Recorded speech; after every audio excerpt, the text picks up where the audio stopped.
Backpacking tips I don't often hear on YouTube. Honestly, I don't really watch backpacking tip videos on YouTube, so I might not know what I'm talking about. But I tried to go outside the box here a little bit. My name is Bryce, if you're not familiar. I've been backpacking for a number of years now. I do trips all over the place, so I like to think I know a little bit of what I'm doing. I still make a lot of mistakes. I wasn't backpacking, but I was camping last weekend or 2 weeks ago and I smashed my hand. So these are just things that I haven't really seen people talk about a lot. Sometimes people beat in your head, gear, and they don't talk about other fundamentals, I think. So I just kind of wanted to talk outside the box in the tip realm a little bit. So I'm just going to go over a couple of these. It's going to kind of be like a free flow form style here because I have ADHD, so there's gonna be no rhyme or reason to this. So this is tips YouTube won't teach you. Until now. I guess I better change the title now. People are always talking about how to get your pack lighter and to buy all this gear that's lighter and get everything lighter and better and your life's so much better. The best way to make your pack lighter, and this is something I don't think anybody ever talks about, make your pack lighter without spending any money and without changing out any gear. Do you know what I'm gonna say? Get in shape. So let's rewind to my very first backpacking trip. You guys have probably heard the story if you've been following me for a while. It was so freaking heavy. When I got out of the car, I'm in the parking lot and I'm already thinking how am I gonna do this? I knew after that first trip, I had to drop weight. Fast forward, second trip ever, got my kit dialed down to 29 pounds, which isn't very heavy at all. I'm not a huge guy, so it actually was kind of heavy for me. I remember 5 or 6 miles in thinking oh, this is heavy, this hurts, this kind of sucks. Why am I doing this? And that's not what I want to be thinking when I'm out in the woods trying to kick back and relax and have a little mini vacation. That was actually all back before I was really super active. So if you guys might know, if you follow me, I am an avid runner and I do a little bit of lifting. I hate lifting. I'm not gonna lie, I freaking hate lifting. But I do way more upper body stuff now than I used to, and I run pretty much every day, so my body is in way better shape than it was for that trip. I can tell you right now, I carried a 35-pound pack this past year in Colorado. For 5 days I carried this, over 60 miles. And despite getting altitude sickness and almost dying, I carried 35 pounds easier than I carried 29 pounds for 5 miles on that first trip. And that's all attributed to the shape that I'm now in. Whether you're building upper body or building legs, I mostly obviously focus on legs, I cannot stress to you guys how much running, or even if you just get out there, do some walks around the block, do a couple short jogs a week or whatever, getting into a regular routine of some active activity. You could spend a lot of money buying lighter gear, or you could just make yourself a little bit stronger to be able to carry stuff that's a little bit heavier and it'll feel the same. Not only will you be able to carry weight, you'll be able to go faster, you will go further, you will not tire, you won't be out of breath, you'll feel better in your entire day-to-day life. Getting in shape it's just one of the biggest tips I could possibly pass on to anyone else that wants to get into or that's already backpacking. Number 2, now this is kind of a given, but I'm going to go with repetition using gear. So I know a lot of you are thinking oh, we're not like you, Bryce, we can't go backpacking all the time, which I really don't go out that much. But I always hear people say, test your gear, test your gear before you go out. I really want to stress on the repetition of that and using your gear all together, seeing how it all works together and the order of operations that you need to develop as far as how you're going to pack your pack, what do you want out first.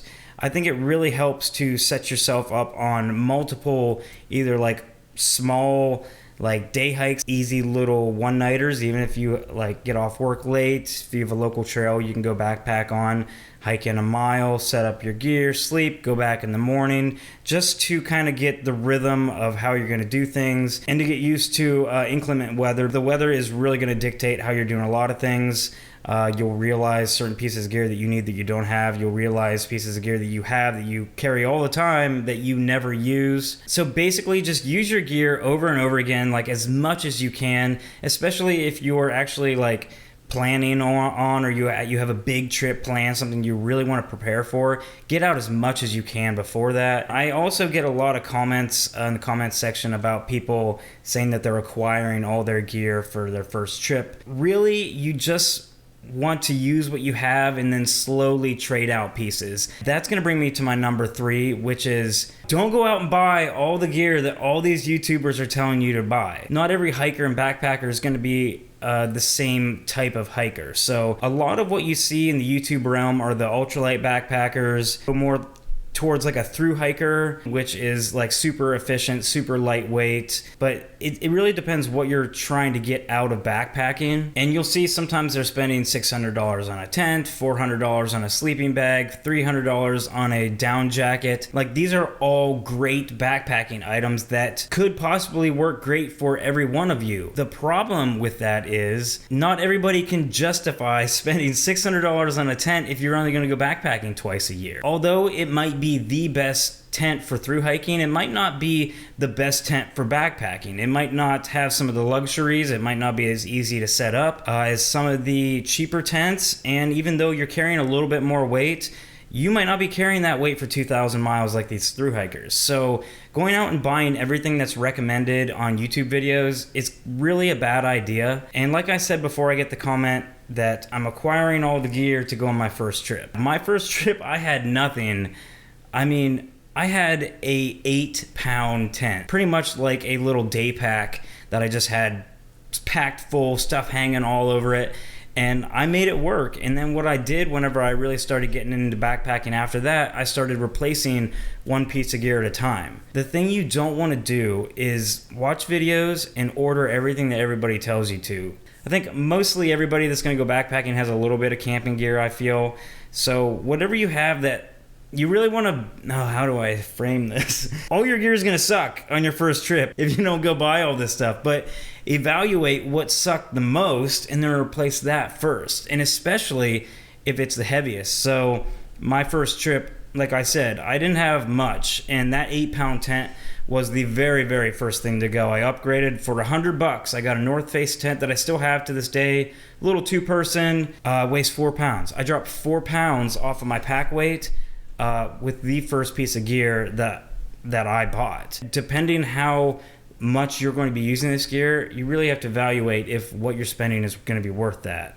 There are always cheaper alternatives to the best stuff on the market. And although it might be the best stuff on the market, do you really want to spend $3,000 on, an ultralight backpacking setup? Plus, honestly, I think that every piece of gear isn't for everybody. So I think you will not be happy with at least some of those items, and you'll have to repurchase them again.